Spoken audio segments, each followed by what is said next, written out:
Hi all, welcome back to my channel Vaiga. ഇന്ന് നമുക്ക് എങ്ങനെയാണ് ചോക്ലേറ്റ് ബ്രൗണി ചെയ്യുന്നതെന്ന് നോക്കാം.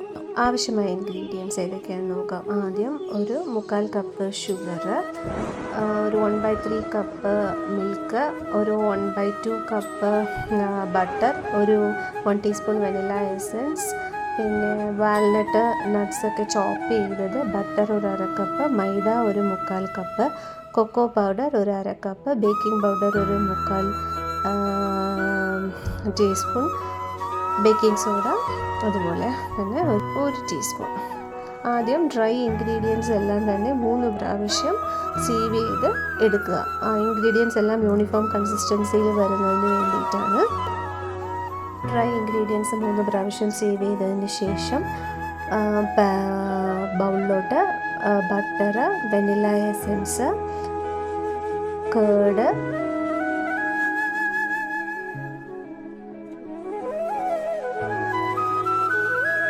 ഇത്രയും ഒഴിച്ച് ഒന്ന് ബീറ്റ് ചെയ്ത് കൊടുക്കുക. അതിൻ്റെ കൂടെ പൗഡേർഡ് ഷുഗർ അല്ലെങ്കിൽ ക്രിസ്റ്റലൈസ്ഡ് ഷുഗർ ആയാലും മതി, ആഡ് ചെയ്ത് നന്നായിട്ട് ഒന്ന് യോജിപ്പിച്ച് കൊടുക്കുക.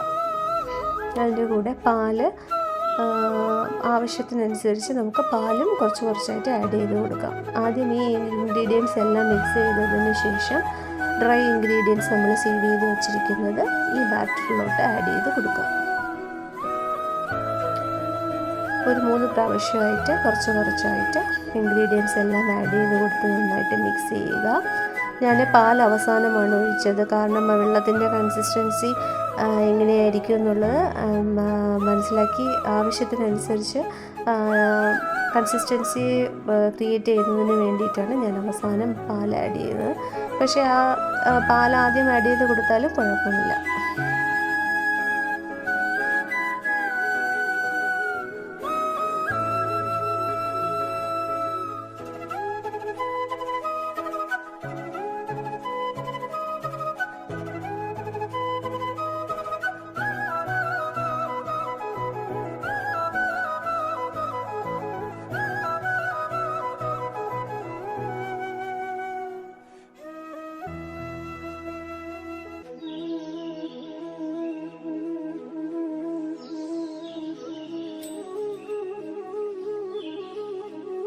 പാലും ആഡ് ചെയ്തതിന് ശേഷം ബാറ്റർ എല്ലാം കൂടെ നന്നായിട്ട് മിക്സ് ചെയ്ത് ബേക്കിംഗ് ട്രേ എടുത്ത് ബട്ടർ പേപ്പർ വെച്ച് ലൈൻ ചെയ്ത് ഗ്രീസ് ചെയ്തതിന് ശേഷം നമ്മൾ മിക്സ് ചെയ്ത് വെച്ചിരിക്കുന്ന ആ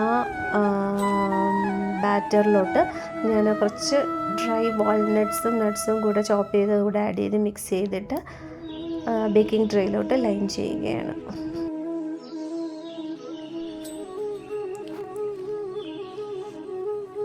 എല്ലാം മിക്സ് ചെയ്ത് ബേക്കിംഗ് ട്രേയിലോട്ട് മാറ്റുന്ന സമയത്ത് മുകളിൽ കുറച്ച് ഹാഫ് ചോപ്ഡ് നട്ട്സ് കൂടെ ഞാൻ ചേർക്കുന്നുണ്ട്.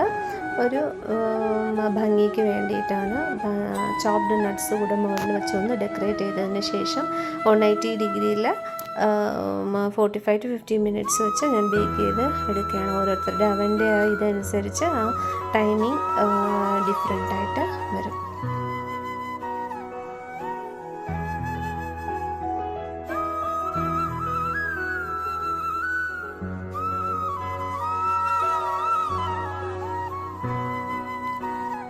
ആഫ്റ്റർ 45 to 50 മിനിറ്റ്സ് കഴിയുമ്പോഴത്തേക്കും സ്ക്യൂവർ വെച്ച് ചെക്ക് ചെയ്ത് നോക്കുക. സ്ക്യൂവർ ക്ലിയർ ആയിട്ട് വന്നു കഴിഞ്ഞാൽ ബ്രൗണി ആയിക്കഴിഞ്ഞു എന്നാണ് എൻ്റെ അർത്ഥം. നമ്മുടെ ബ്രൗണി ഇപ്പോൾ റെഡി ആയിട്ടുണ്ട്. കാണുമ്പോൾ തന്നെ അറിയാം അതിൻ്റെ ഭംഗിയും, കട്ട് ചെയ്യുമ്പോൾ തന്നെ അറിയാം ആ സോഫ്റ്റ്നെസ്സും എത്ര സോഫ്റ്റായിട്ടാണ് ആ ബ്രൗണി ഇരിക്കുന്നതെന്നുള്ളത്.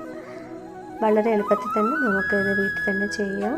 എല്ലാവരും ചെയ്ത് നോക്കുക. Thank you.